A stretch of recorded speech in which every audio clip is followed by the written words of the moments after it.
Dieu glorieux qui nous a bénis encore ce midi.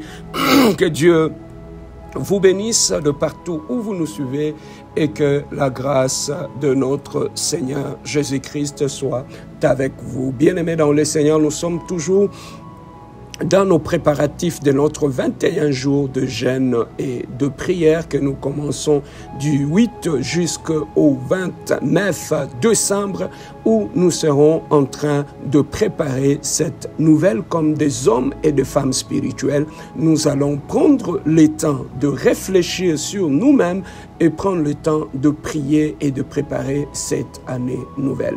Bien-aimés dans le Seigneur, comme nous sommes en train de préparer cette période de prière, j'aimerais aujourd'hui, bien-aimés dans le Seigneur, toujours dans le cadre de la préparation de notre 21 jours de prière, te parler sur les obstacles, rapidement sur les obstacles à la prière. Bien-aimés dans le Seigneur, qu'est-ce qui fait obstacle à la prière? Beaucoup de gens prient, bien-aimés dans le Seigneur, gênent, entrent en prière, mais ne voient pas la main de Dieu. Pourquoi? Non pas parce que Dieu n'est pas fidèle, mais c'est parce qu'il ne prie pas selon les normes. Nous avons vu les disciples dire à Jésus-Christ, Maître, apprends-nous à prier comme Jean avait aussi appris à ses disciples comment prier. Donc ça veut dire que, bien-aimés dans le Seigneur, la prière répond à des normes. La prière doit se faire selon les normes qui vous a été enseignées. La prière, ce n'est pas seulement parler, mais tu dois connaître, bien-aimé dans le Seigneur, le mécanisme de la prière et l'impact de la prière pour être efficace dans la prière. Bien-aimé dans le Seigneur, dans 1 Pierre chapitre 3, verset 7, la Bible nous dit que rien ne vient faire obstacle à vos prières. Donc nous voyons comment l'apôtre Pierre est en train de conscientiser le peuple de Dieu afin que quand vous montez en prière, il faudrait pas que quelque chose puisse faire obstacle à tes prières. Bien-aimé dans le Seigneur, mais qu'est-ce qui fait obstacle? Qu'est-ce qui peut faire obstacle à nos prières? Bien-aimé dans le Seigneur, parmi les choses qui font obstacle à nos prières, il y a un certain nombre de choses qui font obstacle à nos prières. Lorsque nous prenons le psaume chapitre 17, verset 6, la Bible nous dit « Je t'invoque car tu m'exauces, ô Dieu ». Donc nous comprenons comment David est en train de montrer comment il peut invoquer Dieu et que Dieu peut le répondre. Bien-aimé dans le Seigneur, notre Dieu est celui qui répond à l'invocation de prière. Donc nous voyons que nous avons un Dieu qui est fidèle et nous pouvons nous appuyer sur la fidélité de Dieu tout en sachant que lorsque je monterai, j'invoquerai l'Éternel des armées et que Dieu me répondra. Donc voilà, bien-aimé dans le Seigneur, comment David est en train de nous présenter, c'est Dieu qui répond aux prières. Il nous parle dans le psaume 65, verset 3, il nous dit ceci, « Ô toi qui écoutes la prière de tous les hommes viendront vers toi. » Donc nous voyons qu'il présente encore Dieu comme non seulement un Dieu qui parle, mais un Dieu qui écoute aussi la prière de ses enfants. Donc nous avons cette garantie-là, bien-aimés dans le Seigneur, pendant notre 21 jours, nous avons un Dieu qui écoute la prière de ses enfants et qui exauce, bien-aimé dans le Seigneur, la prière de ses enfants. Matthieu vient encore surenchérir dans Matthieu 7, verset 11, il nous dit « Votre Père céleste donnera de bonnes choses à ceux qui lui demandent. » Donc nous voyons que notre Dieu, les disciples qui ont marché avec lui, ils sont en train de nous enseigner, bien-aimé ce midi, que bien-aimé, tout ce que nous pouvons demander à Dieu, c'est Dieu-là est capable de nous le donner. Donc nous prions avec assurance. Nous ne prions pas un Dieu, bien-aimé, où nous avons de doutes. Est-ce qu'il va répondre ou il ne va pas répondre? Laissez-moi, je te dis ce midi, bien-aimé dans le Seigneur, sachez-le que le Dieu que nous prions, c'est un Dieu qui répond aux prières. Et l'apôtre Jean, dans le livre de Jean chapitre 14, verset 13, il nous dit ceci, « En vérité, je vous dis, tout ce que vous demanderez au Père, à mon nom, je les ferai. » Bien-aimé, regardez les garanties que nous avons. Alors, quand tu as de telles garanties, est-ce que vraiment tu peux arrêter de prier? Les gens se demandent pourquoi nous prions. Mais parce que nous connaissons les garanties qui sont attachées à la prière. Que lorsque nous montons en prière, nous ne montons pas en doutant est-ce qu'il va faire ou il ne va pas faire. Mais Jean dit en vérité, je vous dis, tout ce que vous demanderez au Père en mon nom, je le ferai. Ça, c'est Jésus-Christ qui nous donne cette garantie-là. Il nous donne cette garantie-là, que tout ce que nous demanderons à notre Dieu, que notre Dieu, bien-aimé dans le Seigneur, est capable de nous donner. Donc, pendant 21 jours de prière, bien-aimé dans le Seigneur, nous allons monter en prière, nous allons prier Dieu, et nous avons cette garantie-là, que notre Dieu ne donne jamais une pierre à celui qui lui demande un pain. Bien-aimé, nous avons cette garantie-là. Mais malgré toutes ces garanties-là, qu'est-ce qui peut faire un obstacle majeur à notre prière, malgré que nous prions avec toutes ces garanties-là? Donc nous avions vu les garanties, maintenant allons voir les obstacles qui peuvent faire en sorte que pendant 21 jours, que Dieu ne t'écoute pas. Nous sommes dans le livre d'Ésaïe 59, verset 1 à 2. Qu'est-ce que la Bible nous dit? Il nous cache la face de Dieu et l'empêche de nous écouter. Pourquoi? Ce sont nos péchés. Le premier obstacle, bien-aimé, c'est prier tout en demeurant dans le péché. S'il y a une chose, pendant que tu prépares ton temps de prière, pendant que tu veux prendre 21 jours de prière, le premier obstacle, bien-aimé, que tu dois enlever dans ta vie, c'est de demeurer dans un péché. Donc tout ce que tu trouves que c'est un péché devant Dieu, que tu fais, même si tu l'aimes, lorsque tu montes dans la prière, enlève cela. Parce qu'un péché que tu n'as pas enlevé dans ta vie, que tu continues à pratiquer, qui te fait du bien, sera un obstacle à tes prières. Malgré tout ce que tu feras, bien-aimé dans le Seigneur, tu vas simplement nous accompagner. Bien-aimé dans le Seigneur, dans le livre de Jean, Jean chapitre 9, verset 31, Jean vient nous dire ceci: Dieu n'exauce pas le péché. Donc nous comprenons, bien-aimés dans le Seigneur, lorsque tu entres en prière, ne montez pas dans la prière avec le statut d'un pécheur. Parce que Dieu, dans sa parole, Dieu est esclave de sa parole. Donc Dieu nous a déjà dit lui-même, quand tu montes dans la prière, la seule prière que Dieu écoute d'un pécheur, c'est la prière de la repentance. Donc au dehors de la prière de la repentance, bien-aimé, tu peux crier, tu peux faire tout, tu passeras ton temps inutilement.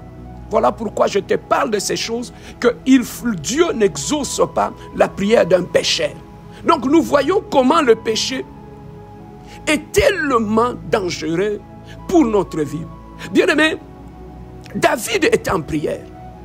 Mais dans le psaume 66, verset 18, écoute ce que David dit. « Si j'avais conçu l'iniquité dans mon cœur, Dieu ne m'aurait pas exaucé. » Donc David a compris que si dans mon cœur, dans ma vie, j'avais un péché, Dieu n'allait pas m'écouter.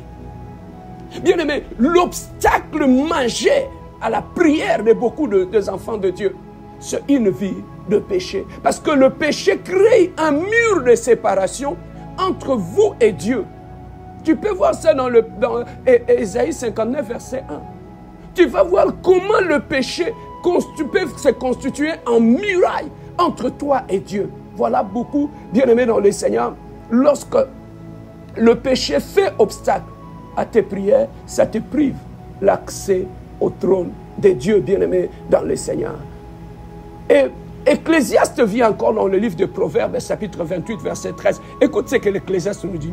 Celui qui cache ses transgressions ne prospère pas, mais celui qui les avoue et les délaisse obtient miséricorde. Donc nous voyons, bien-aimés dans le Seigneur, tu peux avoir un péché. Deux fois, un péché caché dans ta vie peut t'empêcher que tes prières soient exaucées. Lorsque tu les as jamais, bien-aimés dans le Seigneur, confessés. À part le péché, bien-aimés dans le Seigneur, le manque de droiture. Le manque de droiture, comme dans le psaume 32, verset 2, il nous dit, errez l'homme à qui l'Éternel n'impute pas l'iniquité et dont l'esprit duquel il n'y a point de fraude. Bien-aimé, tu ne peux pas monter en prière pendant 21 jours lorsque tu continues encore à vivre dans le fraude. Lorsque tu continues encore à frauder des choses, lorsque toi-même ta conscience te dit que ce que tu fais là, le gouvernement n'aime pas ça. Ce que tu fais là, tu es en train de frauder. Ça peut être un obstacle à tes prières, bien-aimé dans le Seigneur. Et la troisième des choses qui peut constituer à part le fraude, À part le manque de droiture, c'est la désobéissance ou le refus de se soumettre à Dieu. Bien-aimés dans le Seigneur, la désobéissance, Jean nous le dit dans Jean chapitre 9 verset 31. Écoute ce qu'il dit. Si quelqu'un honore Dieu et fait sa volonté, c'est celui-là qui l'exauce. Donc bien-aimé, tu comprends? Celui qui obéit à Dieu et qui fait sa volonté, c'est celui-là que Dieu exauce. Donc bien-aimé, tu peux monter pendant 21 jours dans la prière. Tu as la foi, tu gênes, tu fais tout. Mais bien-aimé, lorsque dans ta vie, tu as choisi de ne pas marcher selon la volonté de Dieu, il y a un problème.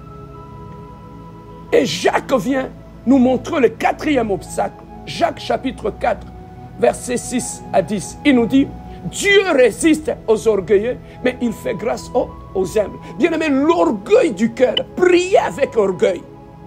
Lorsque tu as l'orgueil en toi, ça peut empêcher que le Dieu de prière puisse t'écouter. Voilà pourquoi, bien-aimés dans le Seigneur, nous devons monter en prière avec un cœur humble. Lorsque nous vivons avec un cœur humble, bien-aimés dans le Seigneur, le Dieu du ciel et de la terre nous écoute. Et la cinquième des choses qui peut constituer un obstacle à tes prières, ça se trouve dans Matthieu chapitre 18, verset 30. La dureté de cœur.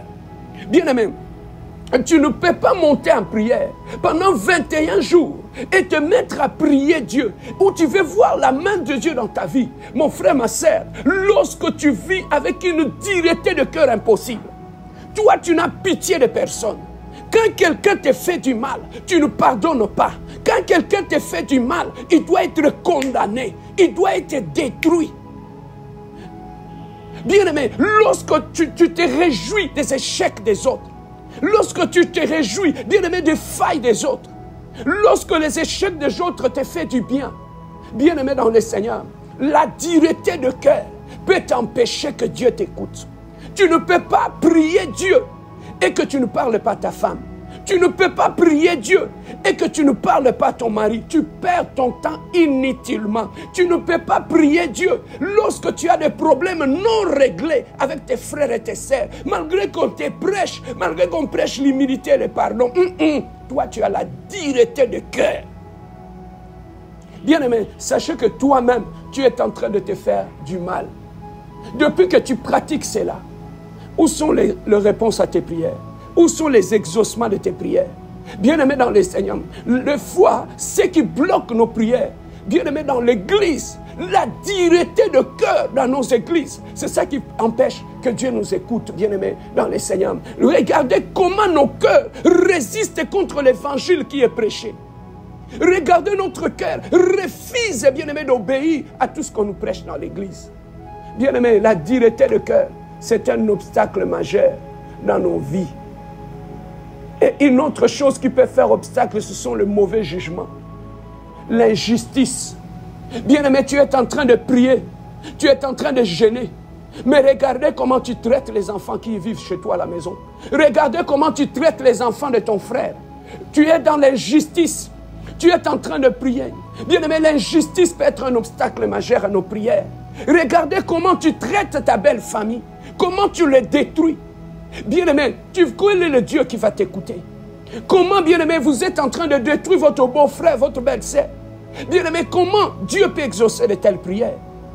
Bien-aimé dans le Seigneur, le mauvais jugement. Lorsque nous jugeons sévèrement les autres. Mais le problème que nous avons aujourd'hui dans l'église, tu vas trouver que celui qui commet le même péché la nuit est en train de condamner sévèrement celui qui fait le même péché la nuit. Non, parce que toi, tu le fais le jour, c'est correct. Lui, parce qu'il le fait la nuit, c'est pas correct. Non. Bien-aimé, le péché reste péché. Et nous ne devons pas, bien-aimé dans le Seigneur, nous livrer à de l'injustice, à des calomnies, à de paroles méchantes, à de mauvaises paroles. Bien-aimé dans le Seigneur, tout cela, des colportages, c'est ça qui fait obstacle à tes prières. Bien-aimé dans le Seigneur. Et enfin, ce qui fait l'obstacle aussi à nos prières, 1 Pierre, chapitre 3, verset 17, nous le dit, le mésentente familiale. Bien-aimé, il n'y a aucune famille que Dieu peut exaucer la prière lorsqu'ils sont constamment dans des conflits. Même des choses inutiles et bêtes, ça devient toujours un conflit. Pourquoi? Parce que par manque de sagesse. Bien-aimé, le mésentente et les conflits dans votre couple peuvent empêcher que Dieu vous écoute. Regardez comment vous avez insulté. Regardez toi et ta femme, comment vous vous traitez, vous deux. Comment vous vous insultez sur les réseaux sociaux. Vous deux, comment vous vivez comme des ennemis. Et vous voulez que Dieu vous écoute. Regardez dans votre famille. Ça fait combien de temps que tu ne parles pas à ton frère, que tu ne parles pas à ta sœur. Et tu veux que quel Dieu qui t'écoute. Il a dit, si quelqu'un se souvient qu'il a un problème avec son frère, qu'il dépose son offrande, qu'il va d'abord régler. Bien aimé, le Dieu que nous prions, c'est un Dieu de l'unité, c'est un Dieu du pardon, c'est un Dieu de mésentente. Tu ne peux pas aller devant ce Dieu-là avec un cœur dur, avec un cœur méchant. Il ne t'écoutera pas. Bien aimé, la prière répond à des principes. Lorsque les principes ne sont pas respectés, Dieu ne t'écoutera jamais. Voilà pourquoi, bien aimé, nous devons éviter de mésententes dans nos mariages, dans nos familles, parce que cela empêche que Dieu puisse nous écouter. Et l'amour du monde, selon Jacques chapitre 4, 1 à 3, peut aussi être un obstacle à tes prières. Bien-aimé dans le Seigneur, tu pries. Tu pries le matin. Tu finis de prier. Tu allumes ta télé, tu mets la musique profane. Donc dans ta maison, il y a l'enfer et il y a le ciel. Le matin, tu commences par la musique mondaine. Tu mets des ferrets, tu mets des falis, tu mets toutes sortes de musique mondaine. Et le soir, tu changes, tu commences à mettre de la musique gospel. Bien aimé, donc chez toi, il y a la nuit et la lumière. Bien aimé, la musique mondaine, c'est un instrument d'adoration du diable.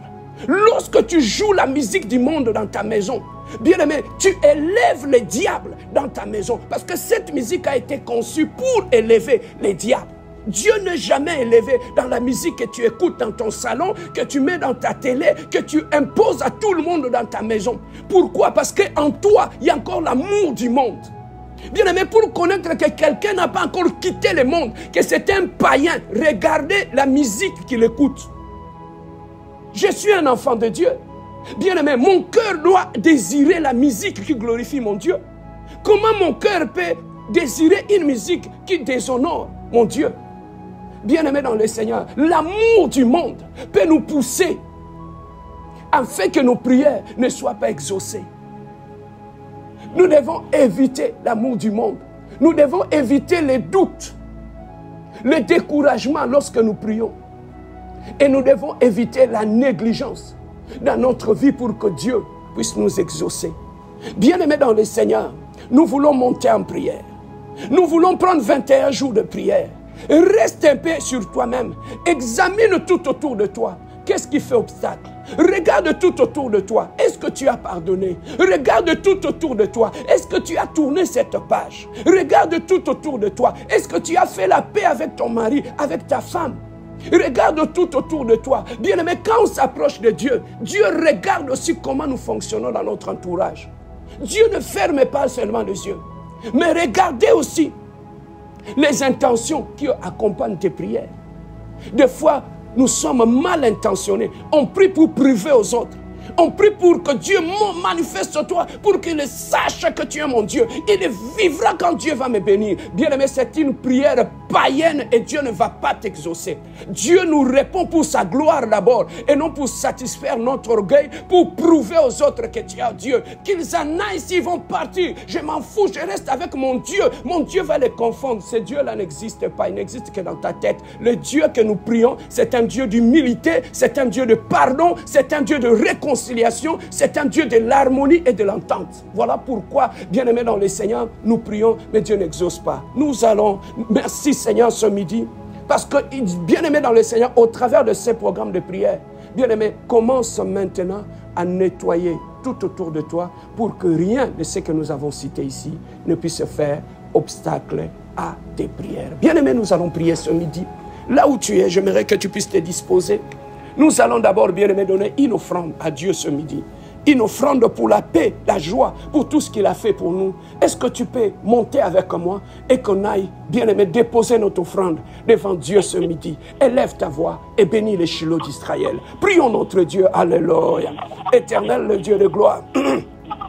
Toi, tu es le Dieu glorieux, tu es le Dieu de paix. Tu es le Dieu véritable, éternel, le Dieu de gloire. Oh, ce midi, éternel, le Dieu de gloire, je monte devant toi, Adonai. Je monte devant la montagne sainte de l'éternel, le Dieu glorieux. Je viens te bénir, mon Dieu, mon roi. Je viens te magnifier. Je viens t'exalter, éternel, le Dieu de gloire. Je viens te bénir, toi qui es le Dieu saint. Toi qui es le Dieu véritable, éternel, le Dieu glorieux. Toi qui es le Dieu puissant. Tu es le Dieu véritable, éternel, le Dieu. Je lève ton saint nom pour le souffle de vie que tu as donné. Je lève ton saint nom pour, éternel, le Dieu. La joie que tu as donnée, je lève ton saint nom parce que tu as gardé mes enfants. Je lève ton saint nom parce que je suis en bonne santé. Je lève ton saint nom pour ta fidélité dans ma vie. Éternel, le Dieu de gloire, je regarde mes enfants, je vois ta fidélité. Je regarde ma femme, je vois ta fidélité. Je regarde mes frères et mes sœurs, je vois ta fidélité. Je viens t'offrir, éternel Dieu, une offrande à toi qui garde ma famille, éternel Dieu. Toi qui gardes mes enfants à l'école. Ce midi, éternel, le Dieu de gloire, je commence à élever un roi. Je commence à élever celui qui m'a donné le travail. Je bénis celui qui met du pain sur ma table, Jésus. Tu m'as donné un lit où je peux dormir, mon Dieu, mon roi. Seigneur, tu mets du pain sur ma table, Adonai. Je viens te dire merci, Sabaoth. Je viens te dire merci, le Dieu de mon parcours. Je viens te dire merci, le Dieu de mes prières, éternel, le Dieu de gloire. Je n'ai pas reçu de mauvaises nouvelles parce que tu as gardé, parce que tu as protégé Jésus. Merci pour le travail que tu m'as donné. Merci, éternel, le Dieu de gloire, pour la protection dans ma famille, la protection dans ma maison. Éternel, ce midi, je monte devant la trône d'Adonai pour te dire gloire à toi, Adonai. Je bénis ta présence dans ma famille. Je bénis ta présence dans la vie de mes enfants. Je bénis ta présence dans la vie de ma femme. Je bénis ta présence dans mon église, éternel Dieu. Sois béni, le Dieu glorieux. Sois béni, le Dieu merveilleux. Sois béni, le Dieu de paix éternelle, le Dieu de gloire. Oh, toi, tu es le Dieu puissant. Tu es le Dieu glorieux. Tu es le Dieu merveilleux. Oui, bien-aimé, nous allons prier maintenant. Nous allons prier. Tu vas demander à Dieu de te guider. La Bible nous dit, lorsque le Saint-Esprit viendra, il vous enseignera toutes choses. Bien-aimé, on a besoin du Saint-Esprit. Bien, peut-être il y a des choses dans ma vie, dans ta vie, bien-aimé, que nous ne savons pas que c'est ça qui peut faire obstacle à nos prières. Bien-aimé, ce midi, demande au Saint-Esprit de t'aider à enlever tout ce qui peut faire obstacle à tes prières pendant 21 jours. Bien-aimé, j'aimerais que 21 jours soit le moment de prière où tu verras la gloire de Dieu. Mais c'est maintenant, bien-aimé, que nous voulons enlever les obstacles à nos prières. Élève la voix avec moi. Demande au Saint-Esprit de t'accompagner. Prions notre Dieu. Alléluia. Éternel, le Dieu de gloire, je viens prier ce midi, éternel, le Dieu. Cher Saint-Esprit de Dieu, éternel, le Dieu. Toi qui es mon enseignant, toi qui es mon guide, éternel, le Dieu de gloire. Je viens prier ce midi, éternel, le Dieu. Enlève, éternel, le Dieu de gloire, sur dans ma vie, tout obstacle à mes prières. Éternel, le Dieu de gloire, éclaire mes yeux, éclaire mon intelligence, Adonai. Montre-moi, éternel, le Dieu, qu'est-ce qui peut faire obstacle à mes prières. Éternel, suce mon cœur, révèle-le-moi, Seigneur. Éternel, le Dieu, suce l'hypocrisie, révèle-le-moi, Seigneur. Suce le manque de pardon, révèle-le-moi, Adonai. Suce la méchanceté du cœur, révèle-le-moi, éternel, le Dieu. Adonai, Adonai, ne me cache rien, éternel Dieu. Ce midi, éternel le Dieu de gloire, je suis en train de prier, Elohim. Viens m'éclairer, mon Dieu, mon roi. Viens éclairer mon esprit, Seigneur. Viens éclairer mon âme, Seigneur. Éclaire-moi, éternel Dieu, que rien ne puisse faire obstacle à mes prières, que rien ne puisse faire obstacle dans ma maison, que rien ne puisse faire obstacle dans ma famille. Éternel le Dieu de gloire, enseigne-moi, éternel Dieu, à nettoyer mon ciel de prière. Enseigne-moi, éternel Dieu, à nettoyer le ciel de mes prières. Éternel, ce midi, éternel Dieu, je viens prier, mon Dieu, mon roi. Oh, ce midi, éternel Dieu de gloire, je viens prier à Adonai. Nettoie le ciel de mes prières. Nettoie le ciel de mes prières. Enlève l'obstacle dans le ciel de mes prières. Enlève l'obstacle dans mes temps de prière. Oh, toi qui es le Dieu glorieux. Oh, toi qui es le Dieu de paix, Seigneur. Oh, toi qui es le Dieu véritable de nous. Oh, toi qui es le Dieu glorieux. Tu es le Dieu saint, éternel Dieu. Oh, béni soit ton nom, Adonai. Adonai. Oh, béni soit ton nom, le Dieu glorieux. Oh, béni soit ton nom, le Dieu puissant. Oh, béni soit ton nom, le Dieu incomparable, éternel Dieu. Je bénis, éternel Dieu de gloire. Enlève, éternel Dieu, les obstacles à mes prières. Enlève, éternel Dieu, les obstacles à mes prières. Éternel Dieu de gloire, éclaire le ciel de mes prières. Que le ciel de mes prières soit ouvert. Que le ciel de mes prières soit ouvert, éternel Dieu. Nettoyez ce midi le ciel de mes prières. Seigneur, que rien ne puisse faire obstacle à mes prières, éternel Dieu de gloire. Je vais élever le main pure. Je vais élever un cœur pur. Éternel Dieu de gloire. S'il y a un obstacle, Seigneur, montre-le-moi. S'il y a le pardon à donner, éternel, apprends-moi, éternel Dieu. S'il y a un pardon à demander, montre-moi, éternel Dieu. Enlève l'orgueil de mon cœur. Enlève le doute de mon cœur. Enlève le péché dans ma vie. Enlève, éternel, la méchanceté de mon cœur. Que rien ne puisse obstruer les ciels de mes prières, Seigneur. Enseigne-moi, Seigneur de gloire. Prépare-moi pour ce temps de prière. Cher Saint-Esprit de Dieu, la chair est faible, mais l'esprit est disposé. Dans ma chair, éternel Dieu, s'il y a un obstacle, éternel Dieu, ce midi, je viens vers toi, Seigneur. Aide-moi, éternel Dieu, à nettoyer le ciel de mes prières au nom de Jésus. Laissez-moi prier pour toi maintenant. Éternel le Dieu de gloire, je prie pour ta servante et ton serviteur. Seigneur, je demande que ce midi, cher Saint-Esprit de Dieu, toi qui es l'enseignant par excellence, montre-lui, Seigneur, s'il y a un obstacle dans sa conduite, dans sa vie, éternelle, le Dieu de gloire, aide-lui à enlever cela, Seigneur. Nettoie le ciel de ses prières, que le ciel de ses prières soit ouvert au nom puissant et glorieux de notre Seigneur Jésus-Christ. Nous avons ainsi prié et nous disons Amen. Oui, bien-aimés dans le Seigneur, le partenaire, n'oubliez pas, nous sommes à la fin du mois pour notre engagement. Et bien-aimés dans le Seigneur, nous sommes toujours en train de nous préparer pour nos 21 jours de prière. Que Dieu vous bénisse et bon midi à tous.